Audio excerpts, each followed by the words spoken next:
Everyone gets their mantra based on a life-changing incident or trauma. But what happens when a woman who counts every penny meets a man who has never had to count anything at all? Diana Jones feels everything. Right now, she feels the weight of the crate she's carrying cutting into her palms, the rain soaking through the shoulders of her mended wool coat, and the rage building in her chest like steam in a kettle with no release valve. The crate contains medical supplies for the Whitechapel orphanage, supplies she purchased with money she should have used for her own rent. And this bastard's carriage, this rolling symbol of everything wrong with England, is blocking the street like a cathedral no one asked for. She doesn't walk around it, she walks to it. Diana pounds on the carriage door with the flat of her hand. Not a knock, an accusation. The sound makes Emmanuel's eyes shift for the first time in 20 minutes. Through the rain-streaked window, he sees her. Not the expensive kind of beauty that decorates ballrooms like furniture, but the dangerous kind. Sharp cheekbones, dark hair plastered to a face that has forgotten how to flinch, and eyes that are conducting their own investigation into his soul. She's looking at him the way his accountants look at ledgers when the numbers don't add up. Before we go on, I like to say, we're building something really special and quiet here in this corner of the internet. It's not just about the numbers for me, it's about finding people who connects to these stories as much as I do. If that's you, I'd be honored to have you. Like and subscribe to this channel, then comment where you're watching from. The footman opens the door, and Emmanuel watches her rain-soaked fury spill into his dry, leather-scented world. "Move," she says. Not a request, a diagnosis. "You're blocking a street that people actually use." Her voice has the particular edge of someone who has spent years sharpening it against men who thought she would eventually go quiet. She won't. Emmanuel finds himself leaning forward, not with indignation, but with something far more dangerous: curiosity. "The carriage will move when the driver is ready," he says, his voice the measured tone of someone who has never been contradicted. "And you are—" Diana's laugh could strip paint. "I'm the person's time you're wasting. Unlike you, Duke, I charge by the hour because I actually have to work for my survival." She shifts the crate on her hip, and he sees the tremble in her arms, not from fear, from exhaustion. This crate contains bandages and carbolic acid for children who are currently bleeding through their bedding in Whitechapel. Your convenience against their survival. Tell me, does the arithmetic work out in your favor? Emmanuel Sterling has been flattered, seduced, and schemed against by the best minds in London, but he has never been audited. Oh, that's a good one. Not like this, not like a woman in a threadbare coat treating his existence like a column of numbers that refuses to balance. And for the first time in a decade, he feels something other than the numbing weight of his own power. He feels seen. Not as the Duke of Westwick, not as the most eligible bachelor in 3 counties, but as a problem demanding a solution. "Your name," he says, and there's no aristocratic command in it, just the tone of a man who suddenly needs an answer more than he needs air. She pauses, rain dripping from her chin. "Diana Jones, though I doubt you'll remember it past your next glass of port." She starts to turn away, but he opens the carriage door fully, stepping out into the rain without his cloak, without his hat, letting the water plaster his tailored coat to his shoulders. The footman gasps. The Duke of Westwick doesn't stand in the rain, but Emmanuel isn't thinking about what dukes do. "Move the carriage, now." The driver scrambles to obey, and for a moment Emmanuel and Diana stand in the downpour, staring at each other like 2 countries just discovered they share a border neither knew existed. Nope, she doesn't thank him. She just lifts the crate and walks past, close enough that he can smell the rain in her hair and the ink stains on her fingers. But before she disappears into the East End fog, she stops, turns. "You know what you are, Duke. You're a monument to waste. All that power, all that money, and you use it to avoid puddles." Then she's gone, swallowed by the London that his London pretends doesn't exist. If you are enjoying this story, kindly hit the like and subscribe button. Thank you. London, 1815. The war with Napoleon is finally over, and the aristocracy is celebrating with champagne that costs more than a family's yearly wages. But there are two Londons breathing the same air tonight. The first London lives behind gilded doors in Mayfair, where silence is a luxury, and every room smells of beeswax and inherited arrogance. The second London, the real London, clings to the edges of the Thames like barnacles on a rotting hull, where the smell of river mud mixes with desperation, and the machinery of industry drowns out every prayer for mercy. These two worlds were never meant to touch, but on Brook Street, under a rain that falls like divine judgment, they're about to collide. Emmanuel Sterling, the Duke of Westwick, doesn't notice rain anymore. When you own 17 estates and your family name appears in the Domesday Book, weather is something that happens to other people. Earlier on. Tonight, he sits in his carriage, which is blocking the entire width of Brook Street because his driver is negotiating the angle to avoid a puddle that might splash the door crest. Inside, Emmanuel sits with the stillness of a man who has learned that waiting is simply what the world does in his presence. His green eyes, the color of fields he owns but has never walked, stare at nothing in particular. At 32, he has reached the dangerous altitude where boredom begins to feel like suffocation. Every door opens before he reaches it. Every woman smiles before he speaks. Every man agrees before he finishes his sentence. He is a monument, and monuments don't feel anything. Emmanuel stands in the rain until his valet practically drags him back into the carriage, but his mind isn't on dry clothes or warm fires. It's on a woman who looked at him and didn't see a duke. She saw an equation that didn't solve. He's never wanted to solve anything. He's never had to. Everything in his world is already complete, already perfect, already dead. But Diana Jones isn't complete. She's all raw edges and unfinished business, and for the first time in inheriting his title, Emmanuel Princewell wants something he can't simply purchase or command into existence. He wants to know what happens when you finally meet someone who refuses to let you hide behind your own power. 2 days later, Emmanuel tracks her to a boarding house in Clerkenwell, where the stairs creak with rot and the walls sweat with damp. He finds her bent over a ledger at a table that wobbles on 3 legs, her fingers flying across numbers with the precision of a surgeon and the passion of a poet. When his shadow falls across her work, she doesn't look up. "I know why you're here, Duke. You want to apologize for being unconscionably rude, or you want to ruin me for being unconscionably honest. Which is it?" Emmanuel surprises them both. "Neither. I want to hire you." Now she looks up. "Hire me? For what? To teach you basic human decency?" He laughs gently. He pulls a leather portfolio from inside his coat and drops it on her ledger. "Audit my holdings, all of them. The tenements in Whitechapel, the warehouses by the docks, the orphanages my family sponsors in name only. Treat my life like one of your father's ledgers. Show me where the rot is." Diana's face goes very still. "How do you know about my father?" Emmanuel meets her gaze. "Because after you walked away, I did what I should have done years ago. I looked. Really looked at the city I'm supposed to steward, at the name you carry, at the debts that shouldn't exist, and the corruption I've been too comfortable to see." He leans forward and his voice drops to something that sounds almost like honesty. "You called me a monument to waste, Miss Jones. Prove it. Audit my soul. And if you find me guilty, I'll pay the debt."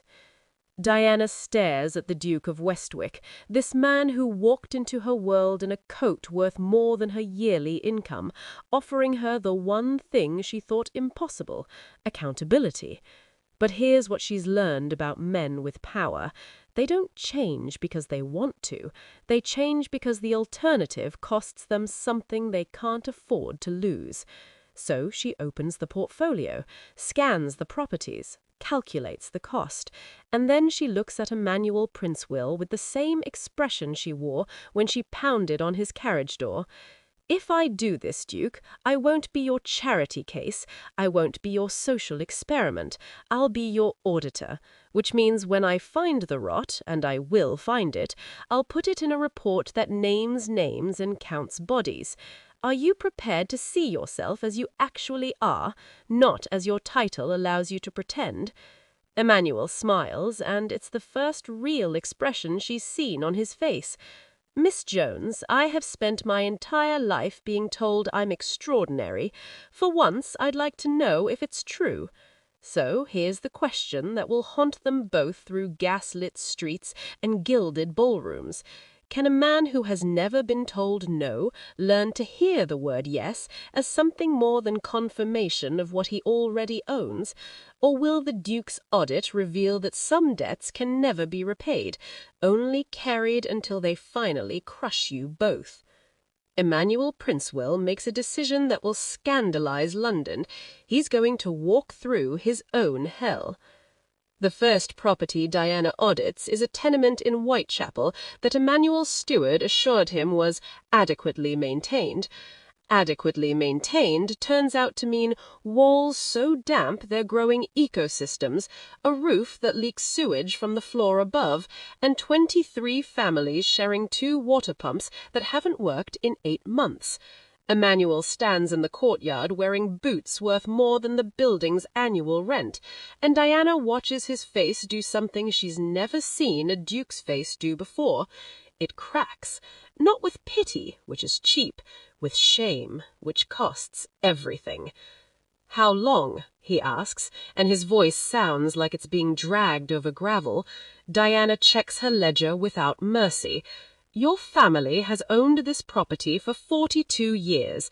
The pumps broke 14 months ago. Your steward, Lord Ashford, your cousin, if I'm reading the family tree correctly, has been collecting maintenance fees that apparently maintain nothing but his gambling debts." She closes the ledger with a snap that sounds like a verdict. "But here's what your money actually buys, Duke. Mrs. Patterson on the 3rd floor washes her children with rainwater she collects in buckets. Mr. Chen, the tailor, carries water from the public fountain 6 streets away because her daughter has consumption and needs boiled water for her lungs. Your tenants aren't living here, they're surviving you." Emmanuel doesn't argue, doesn't make excuses. He walks to the broken pump, removes his coat, this coat that costs more than medicine for every sick child in the building, and hands it to Diana like he's shedding a skin. Then he does something that will be gossiped about in drawing rooms for months. He rolls up his sleeves and starts examining the pump mechanism himself. Diana watches this Duke of England kneel in mud, and something dangerous starts growing in her chest, something that feels like hope, which is the cruelest currency of all. "Can you fix it?" she asks, and she hates how much she wants the answer to be yes. Emmanuel looks up at her, green eyes bright with something that might be purpose. "No, but I can hire someone who can, today, and I can stand here while they do it so everyone knows the Duke of Westwick watched it happen." But watching isn't enough anymore. Over the next 3 weeks they visit 7 more properties, and each one is a fresh circle of hell. The orphanage, where children sleep 3 to a bed designed for 1. The workhouse, where elderly tenants are charged for their own burial in advance. Diana documents everything with the cold precision of someone who knows emotion won't balance the books. But Emmanuel is learning that some debts can't be measured in pounds and shillings. They're measured in bodies, in hunger, in the particular exhaustion that comes from fighting a system designed to break you. And the thing that breaks Emmanuel isn't the scale of the corruption, it's how invisible it all was, how easy it was to never see. One afternoon in Southwark Orphanage, everything shifts. They're reviewing supply records when a boy, maybe 6, crashes into Emmanuel's legs running from a game of chase. The Duke of Westwick, who has never touched a child that wasn't presented to him on a silk cushion, automatically reaches down to steady him. The boy looks up, sees the expensive fabric, the cold patrician face, and freezes in terror. But before Emmanuel can speak, Diana kneels down, pulling Emmanuel down with her, her hand wrapped around his wrist with surprising strength. "This is Mr. Sterling," she tells the boy, and Emmanuel notices she doesn't say Duke. "He's learning about mathematics today. Can you teach him to count to 10? The boy's fear melts into superiority.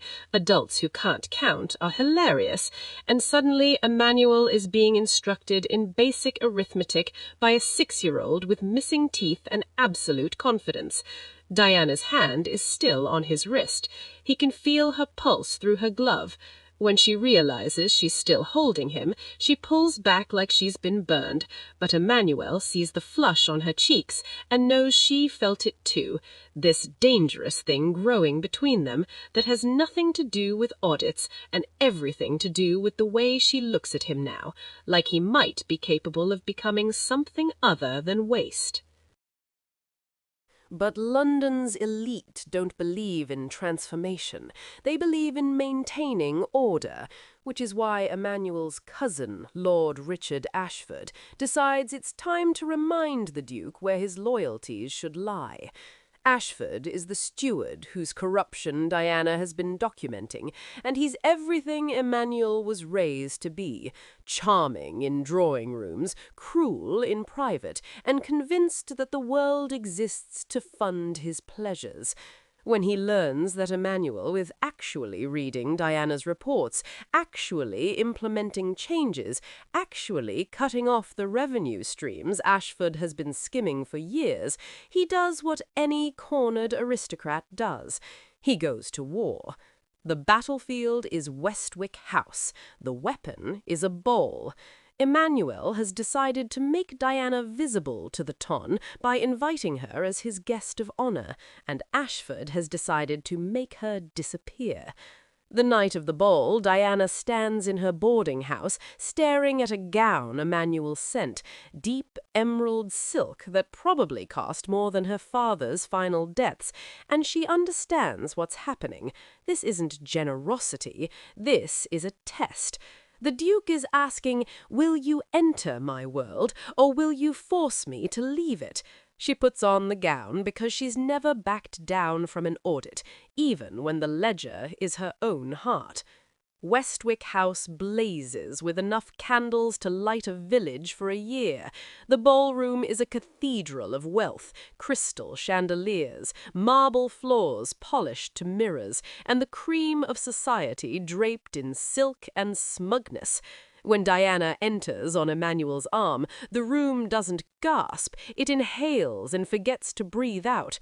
Every fan stops moving, every conversation dies, because Diana Jones isn't wearing the gown like armor, she's wearing it like evidence, and her face says she knows exactly what every thread cost and which tenement went without heat to pay for it. Emmanuel feels her trembling against his arm, but her spine is steel. "They're not looking at you," he murmurs, and his voice is gentle in a way that makes her angrier than his arrogance ever did. "They're looking at me and wondering if I've lost my mind." Diana's laugh is sharp enough to cut. "Have you?" Before he can answer, Ashford materializes like a shark scenting blood.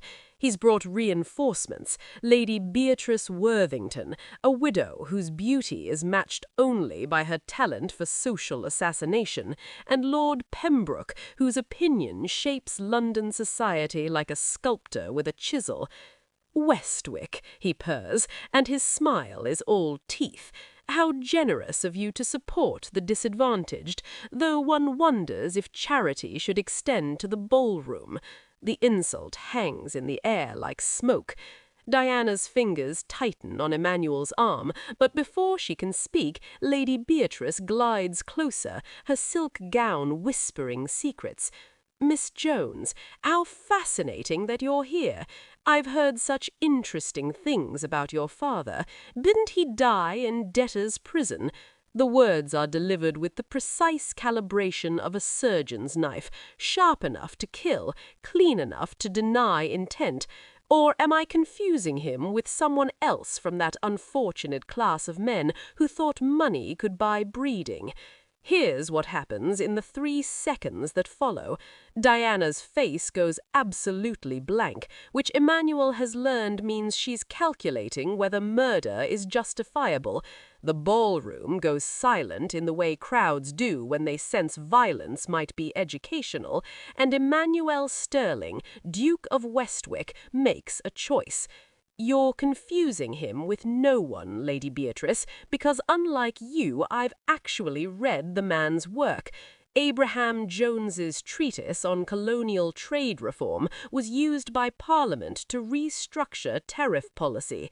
His mistake wasn't lack of breeding, it was having principles in a system designed by people who confuse inheritance with intelligence. The silence gets sharper. Emmanuel turns to the room, and his voice carries the weight of every title his family has accumulated over 5 centuries. Miss Jones is my guest because she's the only person in London honest enough to tell me the truth about my own properties.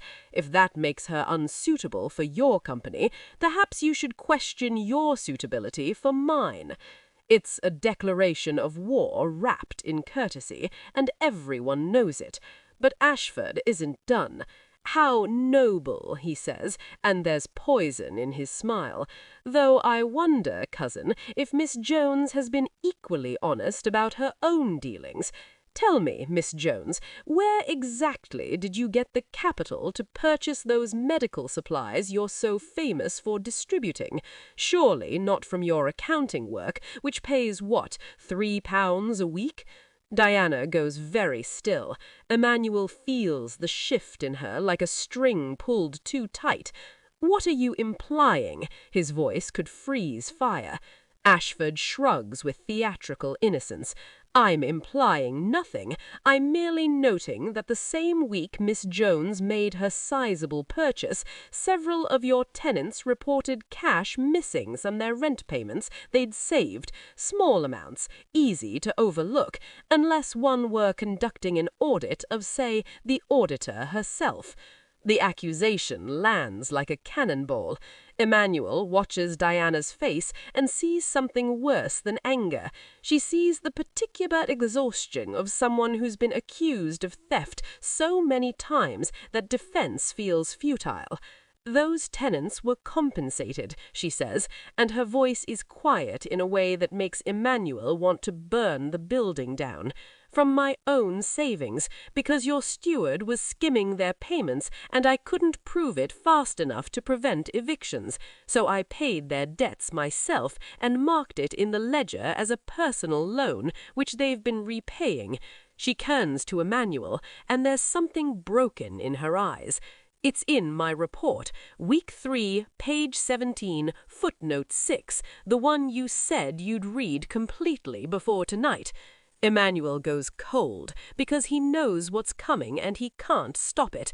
Diana pulls her arm from his with the careful precision of someone removing themselves from a spring-loaded trap. You haven't read it yet, have you? You brought me here, dressed me like evidence of your transformation, but you haven't actually done the work of seeing what I found. Her voice isn't loud. It doesn't need to be. The ballroom is holding its breath. She walks toward the ballroom doors, and Emmanuel realizes he's facing the first test he might actually fail. Every instinct trained into him by birth and privilege says let her go, that pursuing her will confirm every scandal Ashford is already composing in his head, that the Duke of Westwick doesn't chase women through ballrooms like a lovesick fool.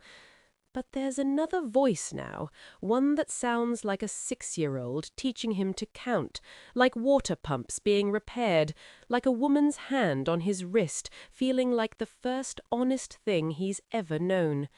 Emmanuel Princewill does something unprecedented. He follows her, right out of his own ballroom, past his own guests, abandoning his own party in front of everyone who matters in London. Because maybe the only way to prove you've changed is to let them watch you do it. He catches her on the steps outside, rain starting to fall again like London is perpetually washing itself and failing. "Diana, wait." She turns and her face is wet, rain or tears, he can't tell. "I did read it. Page 17, footnote 6.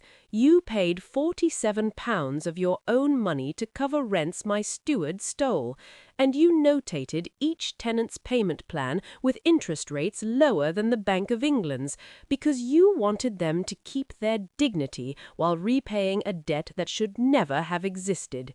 His voice cracks. "I read every word you wrote, every number, every name. I didn't tell you because I was ashamed it took your ledger to make me see what I should have seen myself." Diana stares at him, rain plastering dark hair to her face, emerald silk going heavy with water. "Why did you bring me here tonight?" Emmanuel steps closer, and the rain soaks them both. "Because I wanted them to see you the way I see you. Not as my charity case, not as my auditor, as my equal. But I understand now that visibility in my world is violence when it's not paired with protection, and I failed to protect you from Ashford because I underestimated how much he'd lose if you succeed." He reaches for her hand, stops himself, lets his hand drop. "I'm sorry for bringing you into a world designed to destroy people like you, for thinking my title would be enough shield." "People like me," Diana repeats, and there's something dangerous in her voice. "You mean poor, disgraced, honest?" Emmanuel shakes his head. "I mean people who make me want to be better than everything I was taught to be. People who make me question whether a duke is worth anything if he can't fix a water pump." He does reach for her hand now, and this time she doesn't pull away. "Come back inside, not as my guest, as my partner. Let me show them what we've found. Let me name Ashford in front of everyone and end this the way you taught me, with truth, witnesses, and arithmetic that doesn't lie." Diana looks at their joined hands, at the ballroom blazing behind them, at the rain-soaked Duke standing before her like a man who finally understands the cost of caring. "If we do this, there's no going back. You'll make an enemy of your own family. The Ton will call you everything from traitor to fool, and I can't promise you'll lose everything you've ever known." Emmanuel Princewill smiles, and it's the first smile that reaches his eyes since Diana Jones pounded on his carriage door. "Miss Jones, I've spent my entire life losing nothing and feeling empty. Let's try losing everything and see if we find something real. So, here's the question that will decide everything. When a duke chooses truth over title, does he elevate the woman beside him, or does he simply join her in the gutter? And in a world where visibility is violence and silence is survival, can two people who refuse to look away from each other's wounds somehow forge something that looks like salvation? Can a man dismantle the very system that made him powerful without destroying himself in the process? Emmanuel and Diana walk back into that ballroom dripping rain and revolution, and the crowd parts like they're contagious with something worse than scandal. They're contagious with conviction. Emmanuel doesn't wait for the orchestra to stop or the whispers to settle. He walks straight to the center of the floor, Diana's hand still locked in his, and he does something no duke has done in the 200-year history of Westwick House. He asks for silence, not with authority, but with necessity. "I need 10 minutes of your time," he says, and his voice carries the exhaustion of a man who's been carrying something heavy for too long. Miss Jones has completed an audit of my East End holdings. She found corruption. She found theft. She found my cousin, Lord Ashford, embezzling funds meant for repairs, pocketing maintenance fees while children died of consumption in buildings I own. The gasps start, but Emmanuel talks over them, because once you start an audit, you don't stop until the numbers balance. She also found that I was complicit, not through action, but through the particular violence of looking away.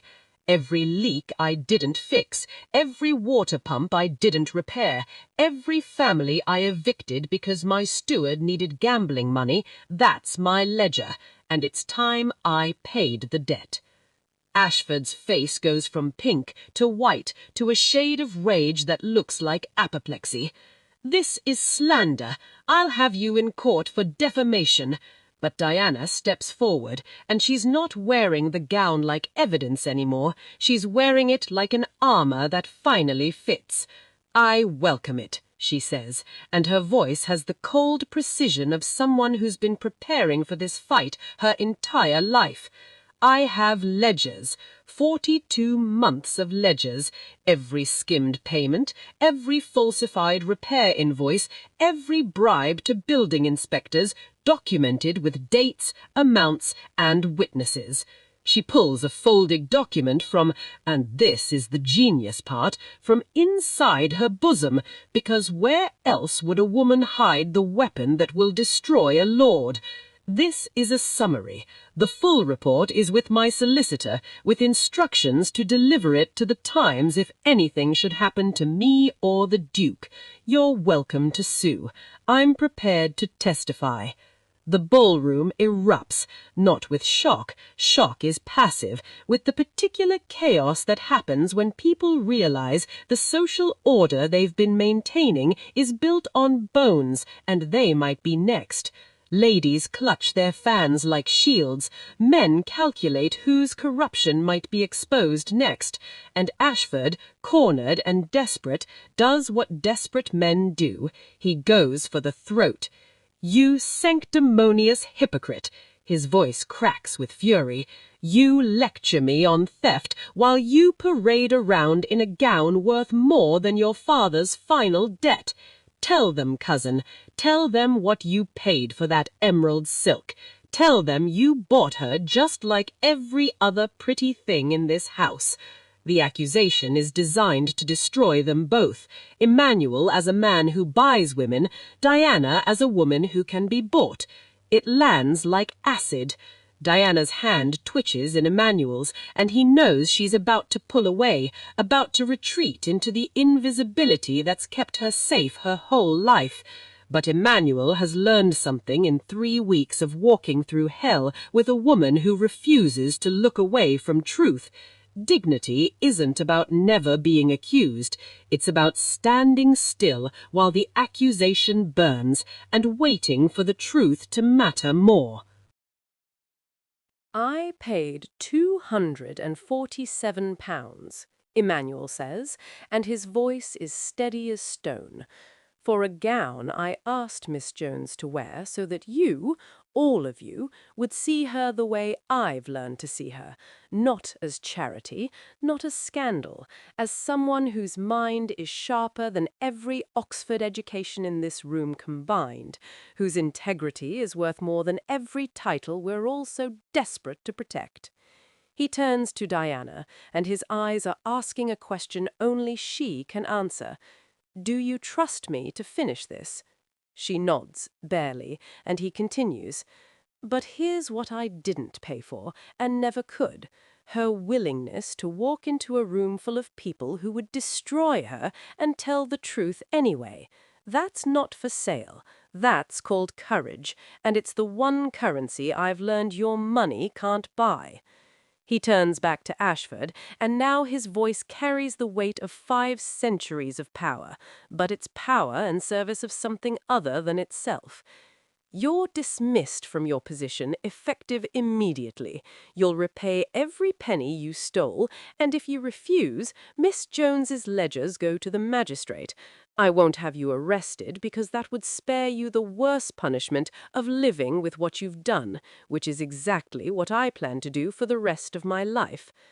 Ashford sputters, threatens, appeals to the room about loyalty and family and tradition, but Emmanuel is already turning away because he's learned that sometimes the most powerful thing you can do to a man is stop watching him perform. The crowd doesn't know how to respond. Half of them are calculating whether Emmanuel is brave or insane. The other half are wondering if their own stewards are stealing from their own tenants and whether they'll be the next ones audited by a woman in a £200 gown who carries ledgers in her bodice. Lady Beatrice, to her credit, recovers first. "Well," she says, and her voice carries the particular tone of someone who's just watched a play and isn't sure if it was tragedy or farce. "I suppose this means dinner will be delayed?"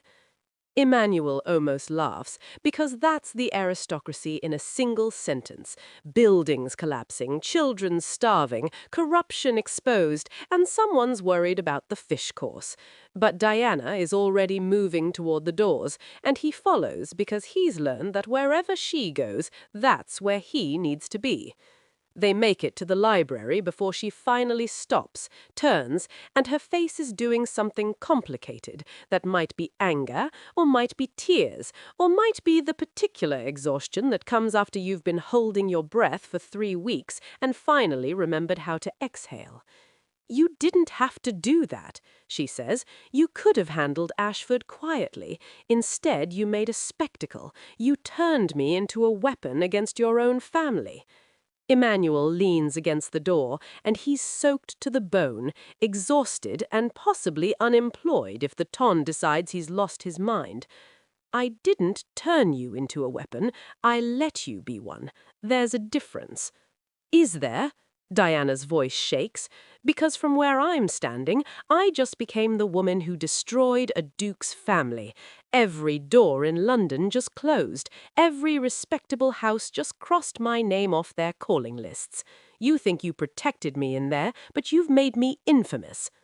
Emmanuel pushes off the door and crosses to her, stopping just close enough that she can feel the heat of him, but far enough that she has space to choose. "You were already invisible, Diana. I didn't make you infamous. I made you impossible to ignore. There's a difference between being seen as a problem and being seen as a solution. I choose to see you as the latter." He reaches into his waistcoat and pulls out a document she recognizes, her own report, page 17, footnote 6, marked with his handwriting in the margins. "I've read this 43 times, once for each year my family has owned those buildings and failed to see them. And every time I read it, I find something new.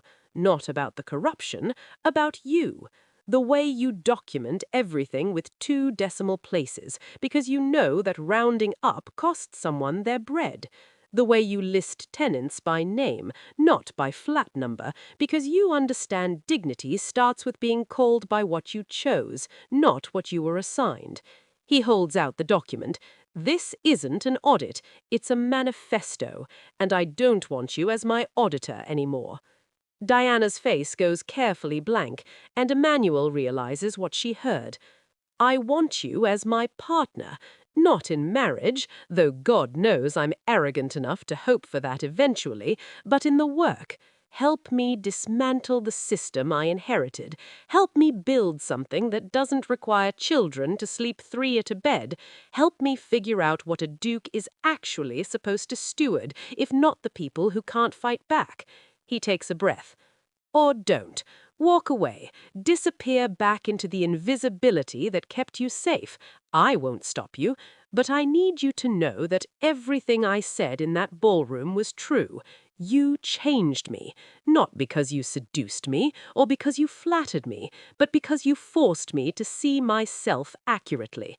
And the man I saw was someone I didn't want to be. So I'm trying to become someone different, someone worthy of standing next to you while we count pennies and fix pumps and make enemies of everyone who profits from other people's pain. Diana looks at the document, at Emmanuel's handwriting in the margins, at the evidence that he didn't just read her work, he studied it like scripture, and she makes a choice that will define everything that comes next. I'll do it on 3 conditions. Her voice is steady now, the accountant in her reasserting control. First, I'm not your partner, I'm your equal. That means equal say in every decision, equal access to every ledger, and equal blame when we fail, which we will because systems this broken don't fix themselves overnight. Emmanuel nods. Second, the gown goes back. I can't do this work wearing something that costs more than the people we're trying to help make in a year. It's obscene, and I won't pretend otherwise. Emmanuel almost argues, then realizes that's exactly the kind of argument he would have won 3 weeks ago, because he didn't understand cost. Done. What's the third condition? Diana steps closer, and now there's something in her eyes that looks like the rain outside, clean and cold and necessary. You fire every steward who's been stealing, every inspector who's been taking bribes, every supplier who's been overcharging for repairs that never happened. And you do it publicly, not because I want revenge, but because the only way to stop corruption is make it more expensive than honesty. Emmanuel understands what she's asking. She's asking him to burn down his entire social network, to make enemies of half the aristocracy, to become the duke who cares more about water pumps than propriety. And the terrifying part is that he wants to. He'll do it, he says, on one condition of my own. Diana raises an eyebrow. When this is over, when we've fixed the pumps and fired the thieves and rebuilt something that looks like justice, will you let me take you back to Brook Street, back to where we met, back to the place where you pounded on my carriage door and called me a monument of waste? Diana's lips twitch with something that might be a smile. Why? Emmanuel's voice drops to something raw. Because I want to stand in the rain with you again, but this time I want you to tell me I was wrong, that I'm not a monument anymore, that I'm just a man who's learning to see. 3 months later, Brook Street is different. The pumps work, the roofs don't leak, the children in the orphanage sleep 2 at a bed, and they're working to 1. Emmanuel Sterling, Duke of Westwick, is no longer invited to most balls, but he's invited to tenement kitchens, which turns out to be a better education. And Diana Jones, the woman who audited a duke's soul and found him wanting but willing, stands beside him in practical wool and mended gloves, holding a ledger that's starting to balance. They're not married yet, scandal requires a cooling period, but they're building something more permanent than vows. They're building accountability. When the rain starts again, as it always does in London, Emmanuel takes Diana's hand and pulls her into the middle of Brook Street, right where his carriage blocked her path. "Tell me," he says. Diana looks at him, this man who walked away from comfort to stand in the mud, who chose truth over title, who learned that the opposite of apathy isn't love, it's attention. "You're still a monument," she says, and his face falls until she continues, "but now you're a monument to what's possible when someone finally decides to care." And then she does something that scandalized London even more than the audit. She kisses him in the middle of Brook Street in the rain, where everyone can see, because visibility isn't violence when you choose it yourself. Now, here's what I need you to do. If you believe that real change requires more than good intentions, that it requires ledgers and witnesses and the courage to make your private failures public, then tell me in the comments what system in your world needs an audit. What monument of waste are you standing next to without seeing? Because the truth is, we're all Emmanuel Princewell before. Diana Jones knocked on our door. We're all living comfortably on top of systems we've never examined. So examine one. Today, right now. Tell me what you found. And if you're brave enough to share it publicly, tag someone who needs to hear this story. Because the Duke's audit isn't just a love story, it's a challenge. And I am asking, are you willing to count the cost of your own comfort? Drop your answer below. I'll be reading every single one. And maybe, just maybe, we can start building something that looks like justice, one audit at a time.